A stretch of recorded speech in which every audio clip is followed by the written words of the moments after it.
Hello champions. Video शुरू करने के पहले हम सबसे पहले आप लोगों से माफ़ी मांगते हैं कि कुछ माइक की ग्लिच की वजह से ऑडियो सही रिकॉर्ड नहीं हुआ है। तो प्लीज़ ये हमारा यूपी की सीरीज़ का पहला लेक्चर है, इसमें मैनेज कर लीजिए। बाकी हमारी प्रीवियस वीडियोस में आप देख सकते हैं कहीं भी ऐसा माइक का इशू नहीं आता, लेकिन ये रिकॉर्डिंग के टाइम पे ये क्या हुआ है मुझे नहीं पता। तो इस ग्लिच के लिए मैं आपसे सॉरी मांगता हूँ और प्लीज़ बने रहिएगा वीडियो में पूरा, नेक्स्ट टाइम से नहीं होगा। हेलो चैंपियंस, कैसे हैं आप सभी। तो उत्तर प्रदेश जो विशेष होता है, यूपी स्पेशल होता है, आज से हम उसकी क्लास शुरू कर रहे हैं। और यूपी स्पेशल को हमने कैटेगराइज किया है कि हम कितने टॉपिक्स को पढ़ने वाले हैं। ठीक है, टोटल हमारे 20 टॉपिक्स हैं, इनको हम कवर करेंगे इस सीरीज में। इसके लिए मैं एक सेपरेट प्लेलिस्ट बना दूंगा जो यूपी स्पेशल पे होगी। आप उस प्लेलिस्ट में इसके सभी लेक्चर्स को धीरे धीरे देखेंगे। आज ये इसका पहला लेक्चर हम अपलोड कर रहे हैं। ठीक है, तो आइए हम शुरुआत करते हैं कि हम कौन कौन से टॉपिक इस सीरीज में पढ़ने वाले हैं। तो हम लोग शुरुआत करेंगे सबसे पहले, तो ये आपका होगा पॉलिटिकल एडमिनिस्ट्रेशन। ठीक है, पॉलिटिकल एडमिनिस्ट्रेशन यानी कि राजनीतिक प्रशासन, जिसमें हम यहाँ की विधानसभा, विधान परिषद और इन सब के बारे में, हमारे राज्यपाल, मुख्यमंत्री, जो भी इनसे जुड़े फैक्ट्स हैं हम उनके बारे में पढ़ेंगे। इसमें हम लोकायुक्त के बारे में भी पढ़ेंगे। हम इसमें इलेक्शन कमिश्नर यानी कि चुनाव आयुक्त के बारे में भी पढ़ेंगे। फिर इसके बाद हम फिजिकल स्ट्रक्चर, यहाँ की भौतिक संरचना के बारे में समझेंगे। ठीक है, जो इसमें हमारा दूसरा टॉपिक होने वाला है। और तीसरा टॉपिक हमारा इसमें होगा जलवायु, यानी हम यहाँ के वेदर के बारे में समझेंगे। चौथे टॉपिक में हम उत्तर प्रदेश की मृदाओं यानी कि जो सॉइल्स होती हैं, मिट्टी होती है, उसके बारे में हम पढ़ेंगे। पांचवा पॉइंट आपका होगा कृषि एवं पशुपालन यानी कि एग्रीकल्चर एंड एनिमल हस्बेंड्री। 6 आपका होगा जनगणना अर्थात सेंसस। स्थानीय शासन जो आपका 7th होगा लोकल गवर्नमेंट। फिर हम देखेंगे यूपी की यानी उत्तर प्रदेश की अर्थव्यवस्था अर्थात इकोनॉमी। और फिर हम देखेंगे उत्तर प्रदेश में जो प्लानिंग है, नियोजन है, उसके बारे में। ये हमारे 9 टॉपिक होंगे। अगले में हम देखेंगे कि तो हमारा 10th टॉपिक है शिक्षा, यहाँ की एजुकेशन के बारे में हम समझेंगे। ठीक है, और इसके बाद हम पत्र पत्रिकाओं के बारे में समझेंगे, यानी यहाँ के जो मैगजीन्स है या ओवरऑल आप मास मीडिया कह सकते हैं। ठीक है, जो प्रिंट मीडिया होती है उसके बारे में हम समझेंगे। फिर यहाँ की संस्कृति, कल्चर को पढ़ेंगे। उसके बाद हम पढ़ेंगे खनिज यानी कि मिनरल्स को। और उसके बाद हम देखेंगे उत्तर प्रदेश की कुछ प्रमुख नीतियाँ जो पॉलिसीज गवर्नमेंट बनाती है टाइम टू टाइम। तो उसकी कुछ पुरानी नीतियाँ भी हैं जो एग्जाम में पूछ लेता है, और नहीं तो पूछता ही है करंट अफेयर्स में। तो इसको भी हम पूरा आपको कवर अप करने वाले हैं। इसके बाद हम देखेंगे सिंचाई यानी कि इरिगेशन। इरिगेशन से रिलेटेड जो भी फैक्ट होंगे हमारे उत्तर प्रदेश के, वो आपको इस सेगमेंट में मिल जाएंगे। इसके बाद हम देखेंगे ऊर्जा यानी कि एनर्जी। ठीक है, एनर्जी से रिलेटेड जो भी हमारे फैक्ट्स होंगे वो आपको यहाँ मिलेंगे। इसके बाद वन यानी कि फॉरेस्ट। ठीक है, फॉरेस्ट से रिलेटेड सारी जानकारी मिल जाएंगी आपको।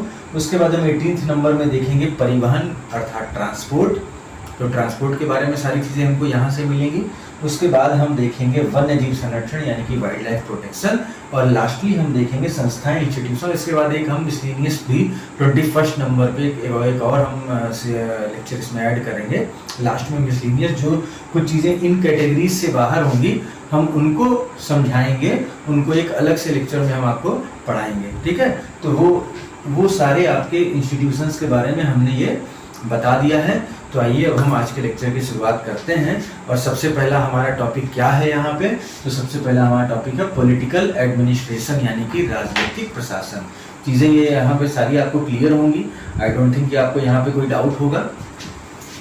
ठीक है, तो हम अब शुरुआत करेंगे political administration.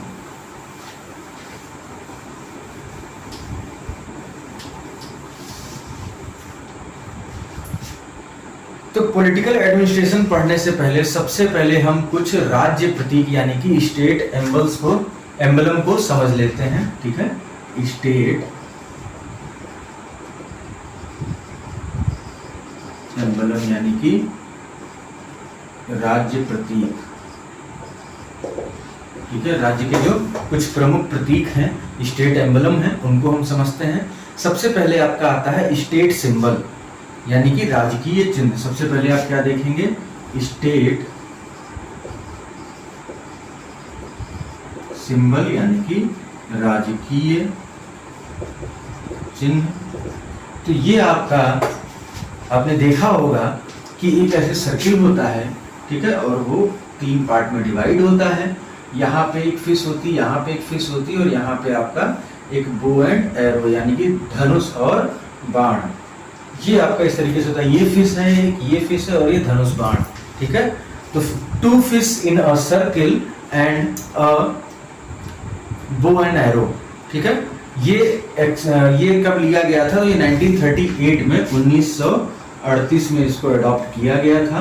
2 fish in a circle and a bow and arrow, एक वृत्त में 2 मछलियां और धनुष बाण। ये आपका हो गया स्टेट सिंबल यानी कि हमारा राजकीय चिन्ह, जो कि 1938 में 1938 में अडॉप्ट किया गया था, उसको ये चिन्ह माना गया था। इसके बाद अगला आपका है स्टेट ट्री यानी कि राजकीय वृक्ष। स्टेट ट्री, राजकीय वृक्ष की अगर हम बात करें तो स्टेट ट्री आपका है अशोक। अशोक का पेड़ आपका जो है वो राजकीय वृक्ष है। क्या है? राजकीय वृक्ष है अशोक, ठीक है। अशोक का पेड़ क्या है आपका? राजकीय वृक्ष है। इसके बाद आगे हम देखें तो स्टेट फ्लावर यानी कि राजकीय पुष्प। तो राजकीय पुष्प आपका कौन सा है? तो ये पलाश का है, जिसको हम टेसू भी बोलते हैं, पलाश या टेसू, ठीक है, पलाश या टेसू। क्लियर है ये चीज? इसके बाद हम देखते हैं अगला आपका होगा स्टेट लैंग्वेज यानी कि हमारी राजकीय भाषा। स्टेट लैंग्वेज, राजकीय भाषा। तो राजकीय भाषा हमारी 2 हैं। फर्स्ट पे आपकी हिंदी है, जिसको 1947 में चुना गया था, और सेकंड पे आपकी उर्दू है, जिसको 1989 में चुना गया था। उर्दू, जिसको 1989 में राजकीय भाषा, दूसरी राजकीय भाषा आपको चुना गया। इसके बाद हम देखते हैं उत्तर प्रदेश डे यानी उत्तर प्रदेश दिवस कब मनाया जाता है, ठीक है। UP day, Uttar Pradesh day या उत्तर प्रदेश दिवस, तो ये बनाया जाता है 24, कब मनाया जाता है ये? 24 जनवरी को, क्योंकि इसी दिन इसकी स्थापना हुई थी। इसके बाद हम देखते हैं यूपी डे यानी उत्तर प्रदेश दिवस के बाद में जो अगला आपका पॉइंट है वो है स्टेट एनिमल। क्या है? स्टेट एनिमल, राजकीय पशु। स्टेट एनिमल, तो ये क्या है? रेंडियर है यानी कि 12 सिंघा।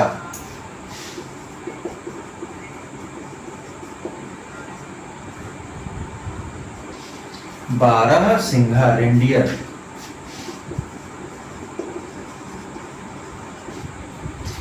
स्टेट एनिमल यानी कि राजकीय पशु के बाद अगला आपका पॉइंट आता है स्टेट बर्ड यानी कि राजकीय पक्षी।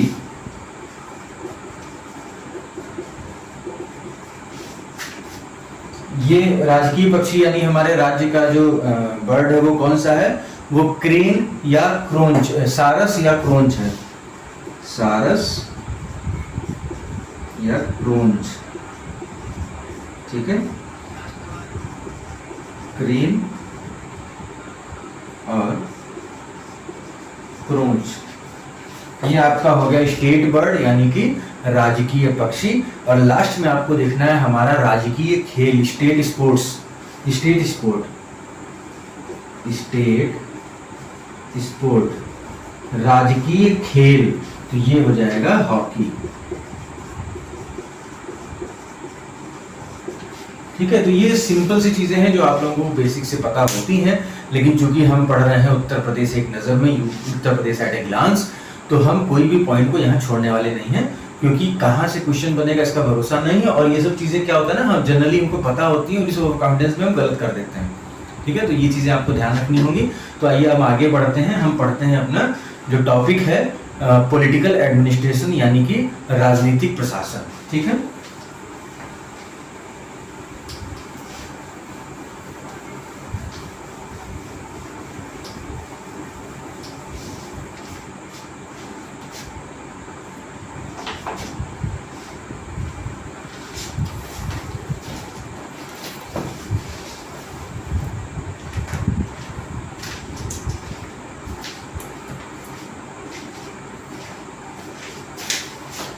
क्या है हमारा टॉपिक? राजकीय राजनीतिक प्रशासन।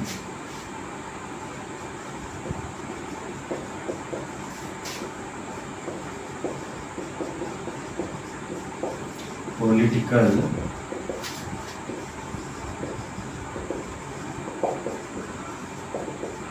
एडमिनिस्ट्रेशन।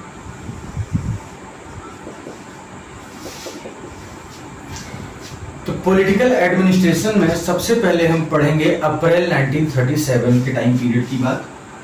अप्रैल 1937, अप्रैल 1937 में जिस समय ब्रिटिश रूल था, संयुक्त प्रांत के नाम से इस प्रदेश का गठन किया गया था। किस नाम से? संयुक्त प्रांत।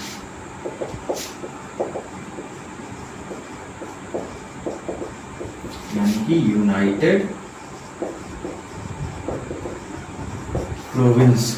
संयुक्त प्रांत के नाम से इसका गठन किया गया, यूनाइटेड प्रोविंस के नाम से 1937 अप्रैल में। और इसके बाद 26 जनवरी 1950 का इसका नाम संयुक्त प्रांत से बदलकर उत्तर प्रदेश कर दिया गया। ठीक है, 26 जनवरी 1950 में संयुक्त प्रांत से ये क्या बन गया? उत्तर प्रदेश।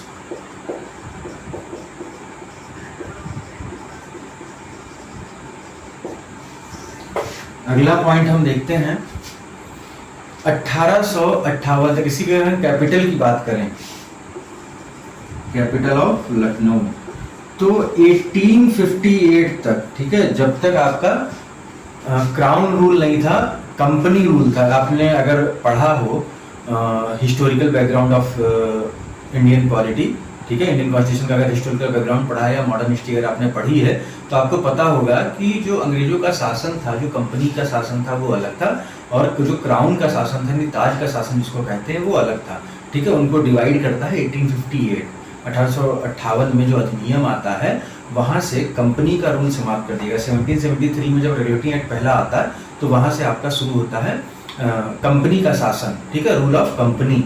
लेकिन 1858 में कंपनी का रूल इंडिया से खत्म हो जाता है। ठीक है, कंपनी का जो शासन है वो इंडिया से खत्म हो जाता है, और उसकी जगह 1858 में ताज का शासन, यानी कि जो क्राउन है उसका शासन आ जाता है, rule of crown.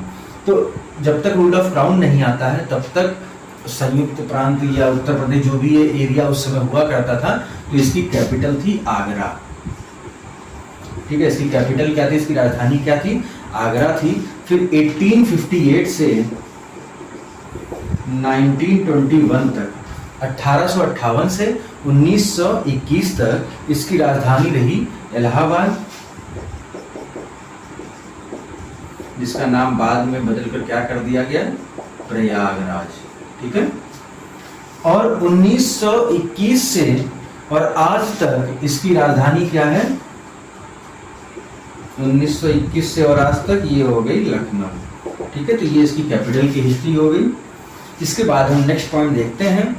Next point कह रहा है कि 9 नवंबर 2000 को, यानी 9 नवंबर 2000 को उत्तर प्रदेश का विभाजन हुआ, और कितने डिस्ट्रिक्ट को अलग किया गया था जिनसे उत्तरांचल बना? 13 डिस्ट्रिक्ट। ठीक है, तो अगली इंपॉर्टेंट डेट आपकी हो जाएगी नवंबर 9, 2000। इसमें क्या हुआ कि जो यूपी है उससे 13 डिस्ट्रिक्ट को अलग कर दिया गया, और उनसे बना उत्तरांचल। उत्तरांचल एक नया स्टेट बना, जिसका नाम बाद में बदलकर उत्तराखंड किया गया। कब इसका नाम बदल के उत्तराखंड किया गया? 2000 में बना था, और 2007 में 2007 में इसका नाम उत्तराखंड कर दिया गया। इसके बाद हम देखते हैं संयुक्त प्रांत में विधानसभा के लिए चुनाव। जो संयुक्त प्रांत, जो ये यूनाइटेड प्रोविंस के नाम से जाना जाता है, तो उस समय सबसे पहली बार इसमें इलेक्शंस, ठीक है, फर्स्ट टाइम इलेक्शंस की अगर हम बात करें तो वो 1937 में ही होते हैं। 1937 में संयुक्त प्रांत में पहले चुनाव होते हैं। और इसके अलावा अगला पॉइंट आपको देखना है कि एनसीआर, जो राष्ट्रीय राजधानी क्षेत्र है, यानी नेशनल कैपिटल रीजन है, उसमें यूपी के कितने डिस्ट्रिक्ट आते हैं? तो यूपी के 8 डिस्ट्रिक्ट उसमें आएंगे। कितने डिस्ट्रिक्ट आएंगे? उत्तर प्रदेश के 8 जिले एनसीआर में आते हैं। ठीक है, किसमें आएंगे? एनसीआर यानी राष्ट्रीय राजधानी क्षेत्र, नेशनल कैपिटल रीजन।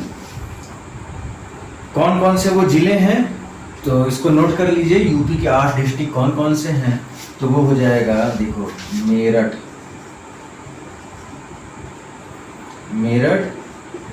दूसरा अगर हम देखें तो मेरठ के बाद गाजियाबाद, गौतम बुद्ध नगर,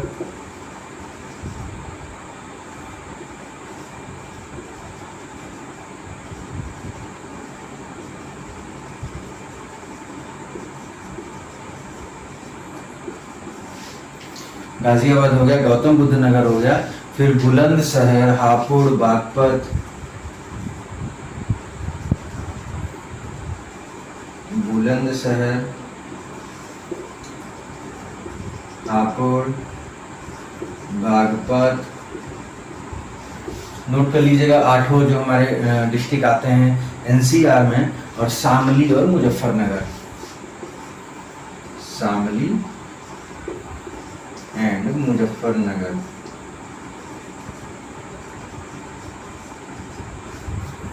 ये 8 डिस्ट्रिक्ट आते हैं यूपी के जो एनसीआर में है। ठीक है, आगे बढ़ते हैं, इसको हम रफ कर दे रहे हैं।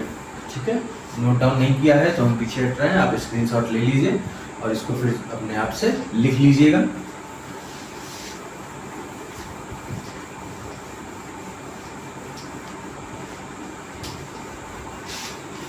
अगला पॉइंट नोट करिए, आज़ादी के बाद जो यूपी की विधान परिषद है, यानी कि legislative council, I am not discussing about legislative assembly, ठीक है, विधानसभा नहीं, मैं विधान परिषद की बात कर रहा हूँ, legislative council of UP.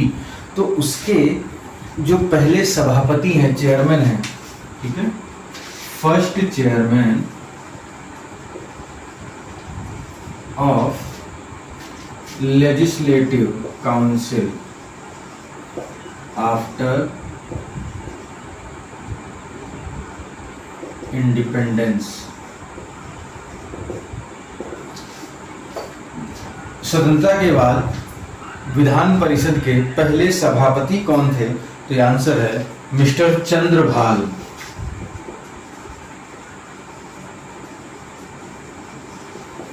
Mister चंद्रभाल।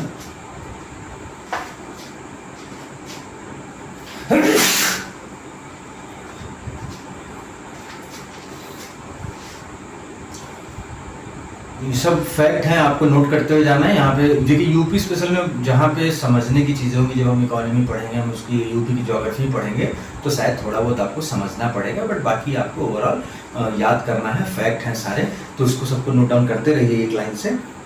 जैसे अगर आप देखें तो जो हमारी विधानसभा अध्यक्ष हैं, ठीक है, विधानसभा अध्यक्ष, अब हम बात कर रहे हैं लेजिस्लेटिव असेंबली की, ठीक है, उसके अध्यक्ष की अगर हम बात करें तो कौन है अध्यक्ष,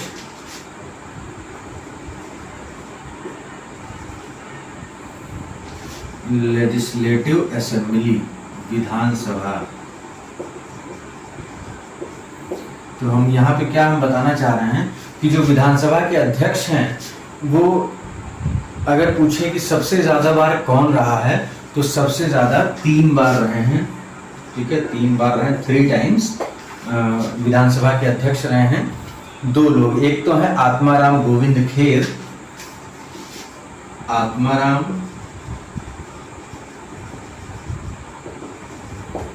गोविंद खेर, और दूसरे आपके रहे हैं केसरीनाथ त्रिपाठी।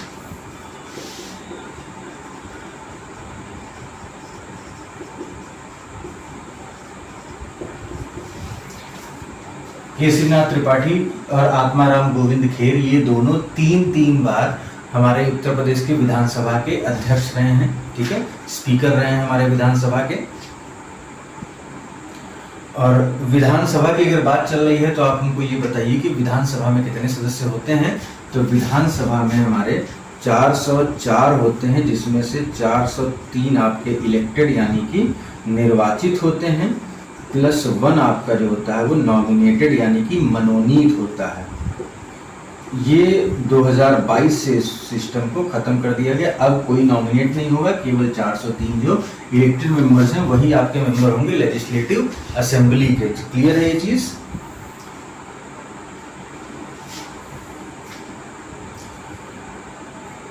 एक और चीज़ कि यूपी में पहली बार राष्ट्रपति शासन कब लगा था, ठीक है, फर्स्ट टाइम प्रेसिडेंट रूल।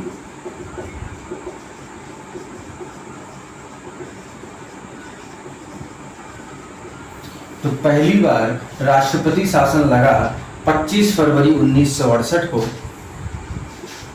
25 फरवरी 1968 को, और कब तक ये रहा, तो ये 26 फरवरी 1969 तक रहा।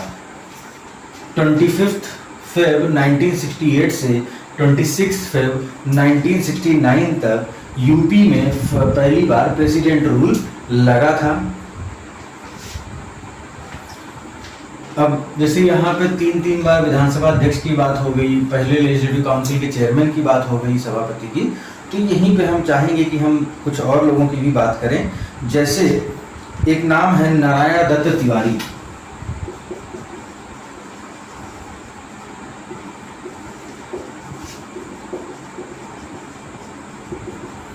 तो इनका नाम क्यों इम्पोर्टेंट है, क्यों हमारे लेक्चर में इनका नाम आया, तो ये इम्पोर्टेंट इसलिए हैं कि ये एकमात्र ऐसे पॉलिटिकल लीडर हैं, एकमात्र ऐसे राजनेता हैं जो 2 स्टेट के सीएम रहे हैं, ठीक है। नारायण दत्त तिवारी आपके यूपी के भी सीएम रहे हैं और उसके साथ ही साथ उत्तराखंड के भी सीएम रहे हैं, यूपी एंड उत्तराखंड के सीएम, ठीक है। तो ये एकमात्र पॉलिटिकल लीडर है जो यूपी और उत्तराखंड दोनों प्रदेशों के ये मुख्यमंत्री रह चुके हैं। और जब हम पर्सन की बात कर रहे हैं तो इसी चीज़ों से मिलते जुलते, जैसे 2 बार सीएम रहे हैं, तो ऐसे कौन सीएम और पीएम दोनों रहा, कौन मुख्यमंत्री और प्रधानमंत्री दोनों रहा, उसको भी लेके कुछ फैक्ट हैं, तो हम इसको देख लेते हैं। ऐसे लोग जो सीएम ऑफ यूपी रहे और पीएम ऑफ इंडिया रहे, दोनों पद जिन्होंने धारण किया, उनके नाम अगर आप देखें तो वो 2 हैं, एक है चौधरी चरण सिंह और दूसरे हैं विश्वनाथ प्रताप सिंह। चौधरी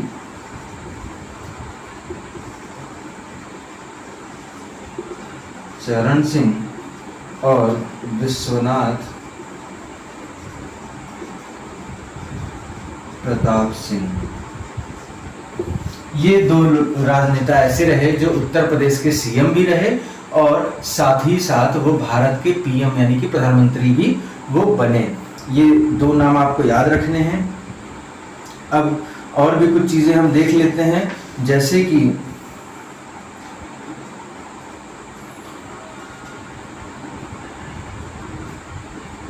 मोहम्मद शफी कुरैशी के बारे में।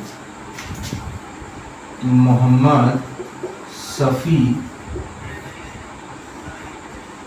कुरैशी,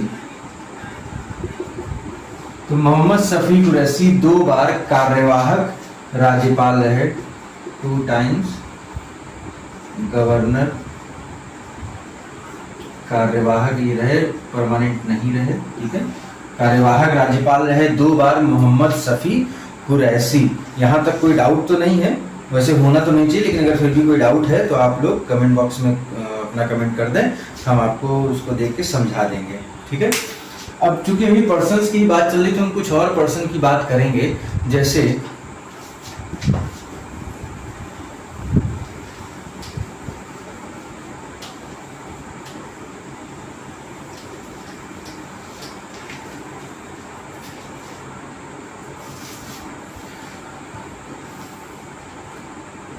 श्री बनारसी दास और श्रीपति मिश्रा।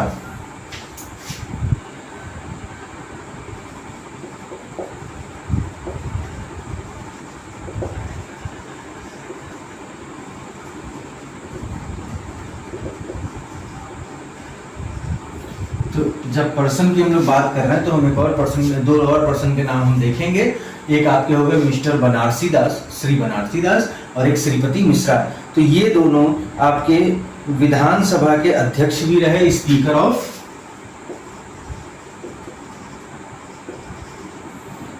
लेजिस्लेटिव असेंबली, विधानसभा के अध्यक्ष रहे। उसके अलावा ये प्रदेश के मुख्यमंत्री भी बने, ठीक है। तो देखिए ये सीएम भी हैं और ये सीएम भी रहे दोनों लोग एक टाइम पीरियड में, और एक टाइम पीरियड में ये लोग लेजिस्लेटिव असेंबली यानी कि उत्तर प्रदेश की विधानसभा के अध्यक्ष भी रहे। ठीक है, ये दोनों नाम आप लोग नोट कर लीजिएगा।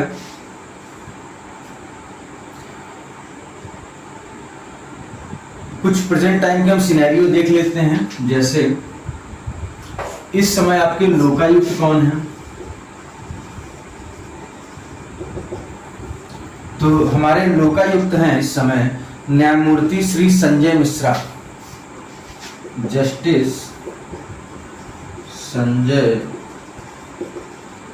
मिश्रा। ठीक है, जस्टिस संजय मिश्रा जो है वो लोकायुक्त हैं। क्लियर है ये चीज। और लोकायुक्त का जो टेन्योर है वो पहले 6 साल हुआ करता था। ठीक है, लेकिन इसको बढ़ाकर कितना कर दिया गया? 8 ईयर का टेन्योर कर दिया गया। पहले 6 साल का कार्यकाल हुआ करता था किसका? जो लोकायुक्त होते थे। अब उनका कार्यकाल कितना हो गया? अब उनका कार्यकाल हो गया है 8 साल। ये किस नंबर के लोकायुक्त हैं ये क्वेश्चन आता है। तो ये 7th नंबर के हैं। ठीक है, ये 7वें लोकायुक्त हैं उत्तर प्रदेश के। तो अगर ये 7वें हैं तो फर्स्ट कौन था ये भी क्वेश्चन आपके दिमाग में जरूर आना चाहिए। तो पहले थे आपके जस्टिस विश्वंभर दयाल। पहले कौन थे? अगर हम फर्स्ट की बात करें तो वो थे जस्टिस विश्वंभर। कौन थे? जस्टिस विश्वंभर दयाल।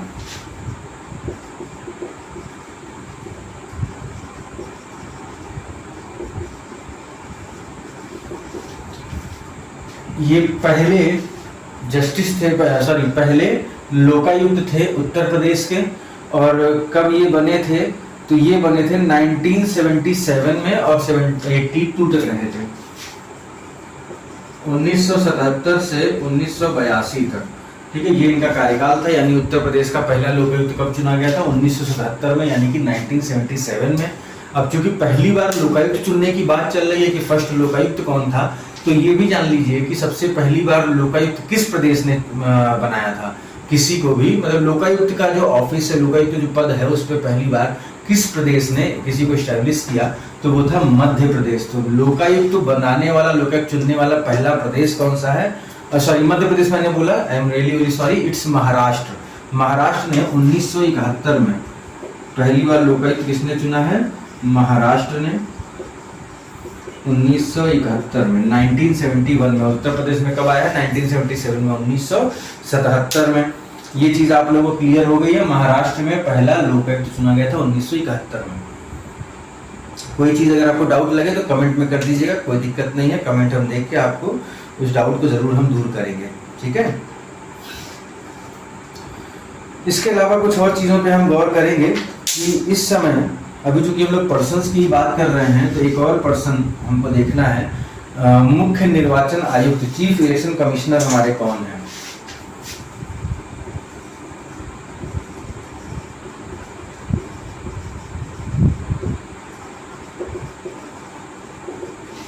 मुख्य निर्वाचन आयुक्त, उत्तर प्रदेश के मुख्य निर्वाचन आयुक्त यानी कि चीफ इलेक्शन कमिश्नर, तो ये हैं मनोज कुमार। कौन है? Manoj Kumar. Manoj Kumar is the chief election commissioner of Uttar Pradesh. एक पॉइंट और हम लोगों को देखना है।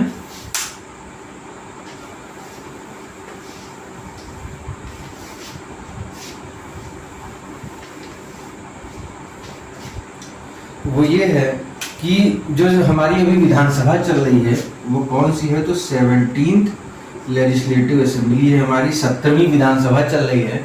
इसमें नेता प्रतिपक्ष कौन है? यानी कि अपोजिशन लीडर। तो 17th लोकसभा में, 17वीं लोकसभा में नेता प्रतिपक्ष हैं या विपक्ष के नेता हैं श्री राम गोविंद चौधरी। कौन है? मिस्टर राम गोविंद चौधरी किस पार्टी से हैं? तो ये सपा से हैं, समाजवादी पार्टी, एसपी। ठीक है, तो ये आपकी कुछ डिटेल हुई। और देखिए जितने भी डिस्ट्रिक्ट है ना उनमें कई सारी विधानसभा की सीट होती हैं। जितने भी डिस्ट्रिक्ट हैं उनमें कई सारी लेजिस्लेटिव असेंबली की सीट्स होती हैं। तो कहीं पे कुछ कम है, कहीं पे कुछ ज़्यादा है, पॉपुलेशन के अकॉर्डिंग होता है। तो इसमें क्वेश्चन ये बनता है कि सबसे कम विधानसभा सीट्स किस डिस्ट्रिक्ट में है, किस जिले में सबसे कम विधानसभा सीटें हैं? तो इसका आंसर नोट कर लीजिएगा, चित्रकूट, महोबा और श्रावस्ती। चित्रकूट, महोबा और श्रावस्ती। यहाँ पे दो लेजिस्लेटिव असेंबली की सीट्स हैं। ठीक है, कितनी सीट्स हैं? 2 सीट्स हैं लेजिस्लेटिव असेंबली यानी विधानसभा की। कितनी सीटें हैं चित्रकूट, महोबा और श्रावस्ती में? तो तीनों के पास 2-2 सीटें हैं, जो कि किसी भी डिस्ट्रिक्ट में सबसे न्यूनतम सीटें हैं। क्लियर है ये चीज? तो चलिए अब आगे बढ़ते हैं, कुछ और इंपॉर्टेंट फैक्ट की बात करते हैं। इसको हम यहाँ से रफ करेंगे।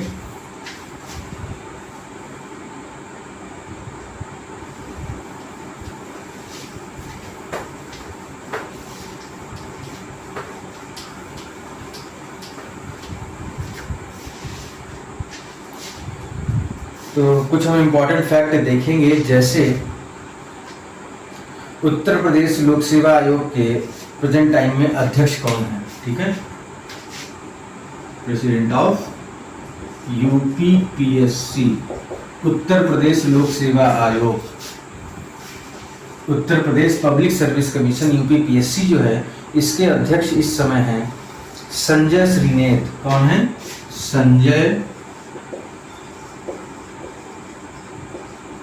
श्रीनेत। ठीक है, चेयरमैन ऑफ यूपीपीएससी। इसके बाद हम देखेंगे chairman of Uttar Pradesh human rights commission, Uttar Pradesh human right commission UPHRC, Uttar Pradesh human right commission, Uttar Pradesh मानवाधिकार आयोग के अध्यक्ष चेयरमैन कौन है? तो वो है retired justice Bala Krishna Narayan, retired justice Bala Krishna Narayan. He is the chairman of UPHRC, Uttar Pradesh human right commission, Uttar Pradesh मानवाधिकार आयोग के अध्यक्ष हैं, चेयरमैन हैं जस्टिस रिटायर्ड बाला कृष्ण नारायण। निर्वाचन आयुक्त हम लोग देख चुके हैं, मनोज कुमार हैं। हमारे हाईकोर्ट के चीफ जस्टिस कौन है? Chief justice of high court, तो हाई कोर्ट के चीफ जस्टिस हैं Pritinker Diwaker, Pritinker Diwaker.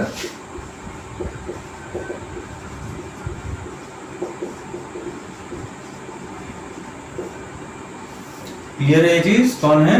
Pritinker Diwaker is the chief justice of high court of Uttar Pradesh. हमारे सीएम कौन है? योगी आदित्यनाथ है, इसको हमें लिखवाने की जरूरत नहीं है। हाँ, राज्यपाल जो हैं हमारे, उनके बारे में कुछ चीजें हमको बतानी है। तो हमारी गवर्नर आनंदीबेन पटेल,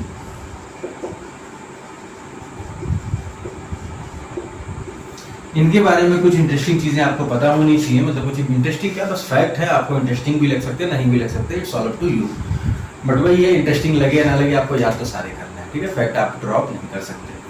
तो आनंदीबेन पटेल जो कि गवर्नर हैं, वो किस नंबर की गवर्नर है यूपी की? तो 20th हैं, 20वीं, उत्तर प्रदेश की 20वीं राज्यपाल, उत्तर प्रदेश की 20th गवर्नर है आनंदीबेन पटेल। इनके बारे में कुछ चीजें याद रखिएगा कि ये मध्य प्रदेश और छत्तीसगढ़ की भी गवर्नर रही हैं, एमपी एंड छत्तीसगढ़ की भी, एमपी की मध्य प्रदेश की 17वीं गवर्नर, मध्य प्रदेश की 17वीं 17th गवर्नर रही, छत्तीसगढ़ की भी गवर्नर रही हैं 2018-19 के टेन्योर में, 18-19 या 2018-2020 तक रही हैं। ठीक है, उसके बाद में फिर ये यूपी की हो गई थी। तो यूपी की गवर्नर होने से पहले वो मध्य प्रदेश और छत्तीसगढ़ की गवर्नर थी, राज्यपाल थी, और मध्य प्रदेश की 17वें नंबर की 17th नंबर की राज्यपाल रहीं। और इसके अलावा ये सीएम भी रही हैं गुजरात की सीएम भी रही हैं। और गुजरात की सीएम में इनके साथ एक और फैक्ट जुड़ा है कि first and one and only, मतलब पहली और अभी तक की एकमात्र, पहली गुजरात की फर्स्ट फीमेल सीएम रही, गुजरात की पहली महिला मुख्यमंत्री रही। उसके साथ ही साथ ये अभी तक की एकमात्र महिला मुख्यमंत्री रही हैं गुजरात की।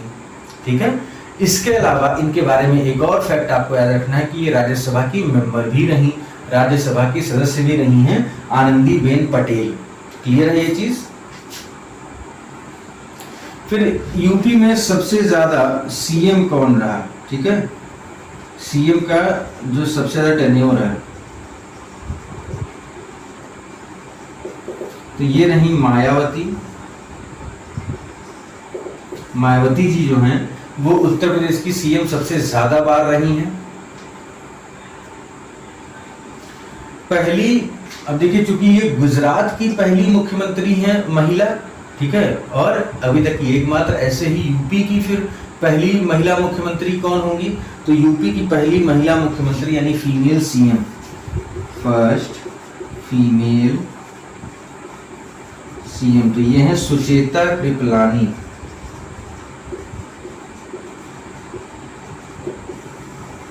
Sucheta Kripalani is the first female CM of UP. First female CM of UP कौन है? सुचेता कृपलानी। उत्तर प्रदेश की पहली महिला मुख्यमंत्री सुचेता कृपलानी हो गई। और अगर हम देखें जो हमारी महिला राज्यपाल है पहली फीमेल गवर्नर, तो वो हो जाएंगी सरोजनी नायडू। कौन है? सरोजनी नायडू। यही हमारी प्रथम राज्यपाल भी हैं। ठीक है, हमारी प्रथम राज्यपाल, फर्स्ट गवर्नर भी वही हैं, फर्स्ट फीमेल गवर्नर भी वही हैं। ठीक है, और one and only female governor अभी तक जो थी वो यही थी। ठीक है, फिर उसके बाद तो आनंदी पटेल जी आ गई। हमारे पहले मुख्यमंत्री कौन थे? फर्स्ट सीएम, पहले मुख्यमंत्री उत्तर प्रदेश के कौन है? तो उत्तर प्रदेश के पहले मुख्यमंत्री होने का श्रेय जाता है गोविंद वल्लभ पंत को। गोविंद वल्लभ पंत, गोविंद वल्लभ पंत जो हैं वो पहले सीएम थे, पहले मुख्यमंत्री थे भारत के। और अभी हमने ये राष्ट्रपति शासन के बारे में पढ़ा था कि सबसे पहला राष्ट्रपति शासन 1968 में 25 फरवरी को लगा था और 26 फरवरी 1969 तक वो चला था। तो ओवरऑल अगर हम देखें कितनी बार राष्ट्रपति शासन अभी तक उत्तर प्रदेश में लग चुका है, ठीक है, प्रेसिडेंट रूल अभी तक लग चुका है 10 बार। यूपी में प्रेसिडेंट रूल कितनी बार लग चुका है? 10 बार लग चुका है। ये चीज क्लियर होनी चाहिए आप लोगों को। और इसके बाद हम देखते हैं मेंबर्स की, अगर हम बात करें तो विधान परिषद यानी कि लेजिस्लेटिव काउंसिल, विधान परिषद में कितने मेंबर होते हैं? तो 100 होते हैं। विधान परिषद में कितने मेंबर हैं?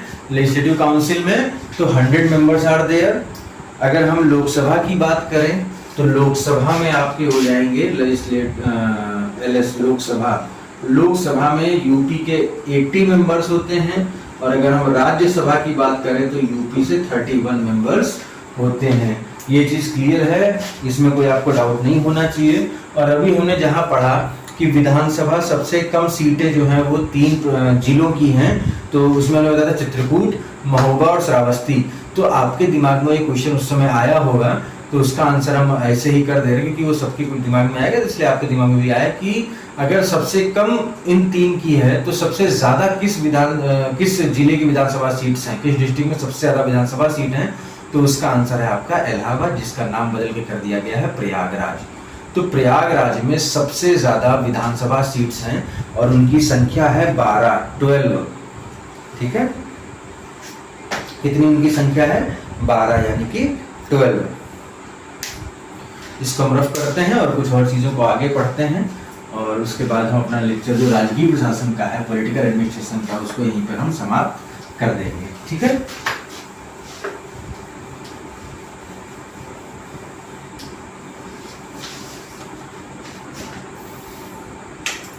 हम अपनी एडमिनिस्ट्रेटिव यूनिट्स के बारे में यहाँ पे देखेंगे थोड़ा सा, यानी कि प्रशासनिक इकाइयाँ। तो प्रशासनिक इकाइयाँ समझते हैं, तो हमारे यहाँ डिस्ट्रिक्ट कितने हैं? 75। कितने जिले हैं उत्तर प्रदेश में? 75 जिले हैं। और जिलों से ऊपर होते हैं मंडल, ठीक है, जोन। तो ये कितने हैं? 18। कितने मंडल हैं? मंडल है टोटल हमारी यूपी में 18, और जो सबसे लेटेस्ट मंडल बना था वो बना था अलीगढ़, ठीक है। 18th मंडल कौन सा है? अलीगढ़। सबसे लेटेस्ट मंडल उत्तर प्रदेश का, सबसे नवीनतम मंडल हुआ अलीगढ़। और इसके बाद हम देखते हैं कि कितनी ग्राम पंचायत हैं।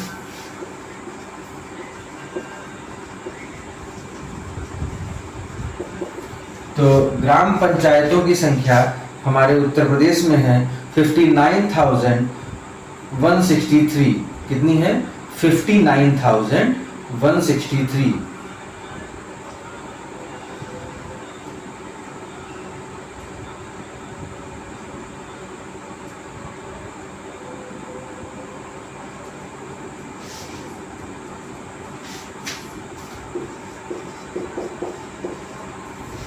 इतनी ग्राम पंचायत है हमारे यहाँ।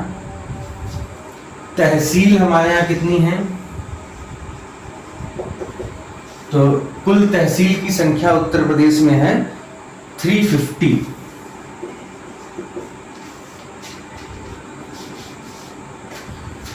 इसके बाद हम बात करते हैं हमारा उत्तर प्रदेश के आर्थिक संभाग क्षेत्र, यानी कि इकोनॉमिक डिवीजन एरिया।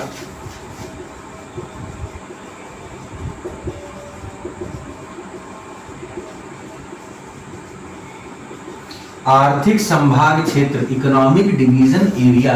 कितने इकोनॉमिक डिवीजन मतलब कितने इकोनॉमिक डिवीजन एरिया हैं हमारे यहाँ? 4 हैं। आर्थिक संभाग क्षेत्र की संख्या कितनी है उत्तर प्रदेश में? तो ये 4 हैं। और इसके अलावा हम देखेंगे नगर पंचायत, यानी कि क्या हम देखेंगे इसके बाद? नगर पंचायत। तो ग्राम पंचायत तो आपने देख ली कितनी है, नगर पंचायत भी देख लीजिए। अच्छा, अभी हम ये मंडल बता रहे थे कि 18 मंडल हैं, ठीक है, जिसमें अभी सबसे नया जो आपका जुड़ा वो अलीगढ़ है। तो मंडलों से जुड़ी हुई एक चीज और नोट कर लीजिएगा कि सबसे बड़ा मंडल कौन सा है और सबसे छोटा मंडल कौन सा। पहले नगर पंचायत बता दें जो हम बता रहे थे। तो नगर पंचायतों की संख्या है 457, 457, ठीक है। कितनी है? 457। चलिए हम इसको यहाँ बता के तब हम इसको क्लियर करते हैं। तो इसके बाद हम देखेंगे, अभी इसको हम बताएंगे, परेशान ना होइए, ठीक है। इसके बाद हम देखेंगे नगर पंचायत के बाद हमारे यहाँ कितनी नगर पालिका परिषद है, म्युनिसिपल काउंसिल।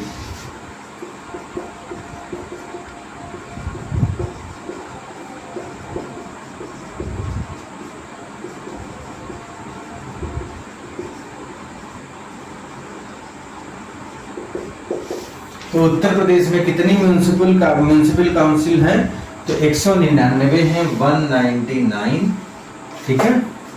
और क्या इंपॉर्टेंट पॉइंट हो सकते हैं? नगर निगम, म्युनिसिपल कॉर्पोरेशन।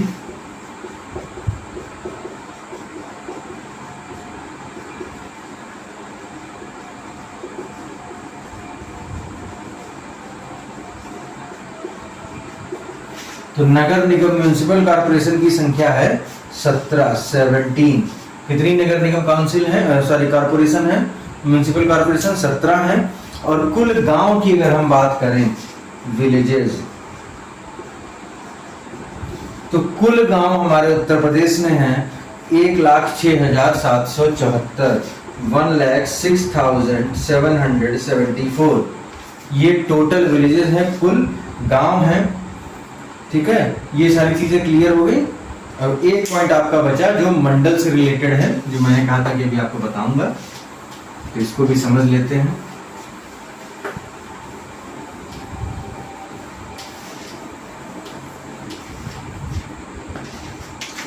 तो अगर हम बात करें मंडल की, तो कितने मंडल हैं? 18।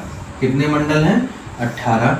अब इसके कुछ फैक्ट, जैसे लेटेस्ट यानी नवीनतम मंडल हो गया अलीगढ़, ठीक है, अभी सबसे अभी अंतिम में कौन सा मंडल बना है, तो अलीगढ़ बना है। उसके अलावा इसके कुछ और पॉइंट आप देख लीजिए, जैसे कि सबसे बड़ा मंडल कौन सा है, ठीक है, लार्जेस्ट। इन 18 में सबसे बड़ा मंडल अगर हम देखें तो वो दो हैं, एक आपका कानपुर है और एक आपका लखनऊ है।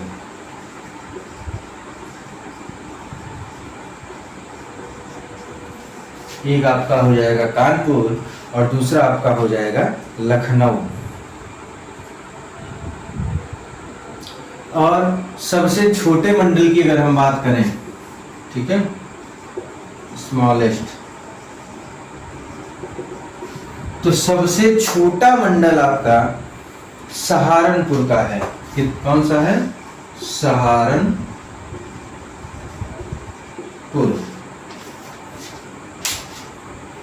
क्लियर है ये चीज, यहाँ तक कोई दिक्कत तो नहीं हुई होगी आप लोगों को। और इसके आगे जो है, जो हमारा अगला टॉपिक है वो है फिजिकल स्ट्रक्चर यानी कि भौतिक संरचना।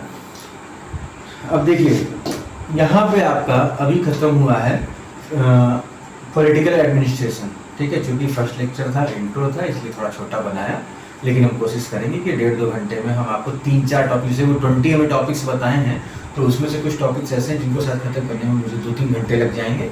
लेकिन जो टॉपिक्स छोटे हुए, जैसे ये आपका आधे घंटे का ही टॉपिक था, तो बेसिकली मैं नेक्स्ट टाइम से जो लेक्चर अपलोड करूंगा, तो ऐसे अगर छोटे टॉपिक होंगे तो 2-3 टॉपिक तो एटलीस्ट हम एक लेक्चर में ही कंप्लीट करेंगे, ठीक है, जिससे कि वो 20 लेक्चर हम कोशिश करेंगे आपके 20 टॉपिक जो है वो 7-8 लेक्चर में हम कंप्लीट कर दे, उससे ज़्यादा उसमें टाइम ना लगे। मतलब कि 7-8 लेक्चर अगर आपने देख लिया तो आपका यूपी स्पेशल जो है वो पूरा तैयार हो जाएगा, उत्तर प्रदेश स्पेशल, ठीक है। कुछ और चीज़ें जो मिसलिनियस में हम बाद में डालेंगे वो हम डालते रहेंगे, ठीक है, वो सीरीज चलती रहती है। कुछ भी नया इंटरेस्टिंग सा मिला, हमें लगा कि आप लोगों को बताना चाहिए तो वो हम बता देंगे। तो इसी के साथ आपका पहला जो चैप्टर है वो है राजनीतिक प्रशासन यानी कि पॉलिटिकल एडमिनिस्ट्रेशन, वो कंप्लीट होता है। अब कहने को तो इसमें इतने सारे फैक्ट हैं, मतलब ये जो जितने हमने बताया तो बहुत कम बताया ना, इसमें बताने को तो हम बहुत सारे फैक्ट बता सकते थे, लेकिन रिलेवेंट नहीं है, ठीक है। हम केवल उन टॉपिक्स को पढ़ते हैं, हम केवल वही बातें बताते हैं जो आपके एग्जाम के लिए रिलेवेंट हों। कोई भी हम ऐसी चीज़ें नहीं बताते जो आपके एग्जाम के लिए इम्पोर्टेंट ना हो, ठीक है। तो चलिए यहाँ तक आ गए हैं तो वीडियो को लाइक कर दीजिए। और बहुत सारी चीज़ें हम आपके लिए लेके आ रहे हैं, लेकिन आप लोग उस तरीके का सपोर्ट नहीं दिखा रहे हैं। सपोर्ट करिए, लोग अपने सभी दोस्तों में शेयर करिए। कोशिश हमारी पूरी यही है कि आपका पूरा सिलेबस जो है वो हम अक्टूबर से पहले खत्म कर दें, नहीं अक्टूबर से पहले तो अक्टूबर में तो हम खत्म कर ही देंगे, मिड अक्टूबर तक, ठीक है। हालांकि अभी भी हमारे पास 2.5 महीना है, अगस्त है, सितंबर है, आधा जुलाई है, तो अभी हमारे पास बहुत समय है, हम आराम से कोर्स कंप्लीट कर सकते हैं अगर आप लोग सपोर्ट करेंगे तो। क्योंकि अभी केवल हमारी एक लाइव क्लास चल रही है, ठीक है, जो रात में होती है। उसके अलावा कोई और हम अदर क्लास अपलोड नहीं कर रहे हैं। टाइम पे करंट अफेयर की क्लास अपलोड कर देते हैं, यूपी स्पेशल हमने शुरू कर दिया है, लेकिन हम एक सब्जेक्ट आपका दिन में और रेगुलर अपलोड करेंगे, जैसे कि आपका रात में 10:30 से रेगुलर हो रहा है, ठीक है, जिसमें अभी फिलहाल एंशिएंट हिस्ट्री चल रहा है, वो खत्म होगा तो मेडिएवल, फिर उसके बाद मॉडर्न आएगा। और हो सकेगा हम तो ये प्लान कर रहे हैं उधर एंशिएंट चल रहा, हम इधर एक मेडिएवल की ही अपलोड करते हैं, तो कुछ ना कुछ हम अपलोड करेंगे सब्जेक्ट एक्स्ट्रा दिन में, ठीक है। यूपी स्पेशल भी आपको मिलता रहेगा, और जो है करंट अफेयर भी टाइम टू टाइम आपको एक पूरे मंथ का कंपाइलेशन हम दे देंगे, जैसे मार्च का दे देंगे पूरा इकट्ठा, फिर अप्रैल का दे देंगे, ऐसे कुछ 5-10 दिन के गैप पे वो भी आपको मिल जाया करेगा। तो रिसोर्सेज बहुत आने वाले हैं, लेकिन आप लोग देख ही नहीं रहे हैं कि ये चीज़ें हेल्पफुल हैं कि नहीं है। आप लोग अभी बैठे हुए हैं आराम से। मैं बार बार कह रहा हूँ, मैंने लाइव लेक्चर में बहुत लोगों को समझाया है कि नोटिफिकेशन का वेट ना करिए, तैयारी शुरू कर दीजिए, क्योंकि नोटिफिकेशन आने के बाद इतना टाइम नहीं होगा कि आप जो है पूरा कोर्स पूरा पढ़ सकें, फिर आप लास्ट में जल्दी जल्दी में पढ़ेंगे और फिर आपको सक्सेस हाथ नहीं लगेगी। तो इस चीज़ का विशेष ध्यान रखिए। फिलहाल हम आप लोगों से अलविदा लेते हैं। Have a nice day and मिलते हैं नेक्स्ट आपसे क्लास में। और हाँ, लाइव जरूर ज्वाइन करिए जो रात में 10:30 बजे होता है, ठीक है। Bye bye, take care.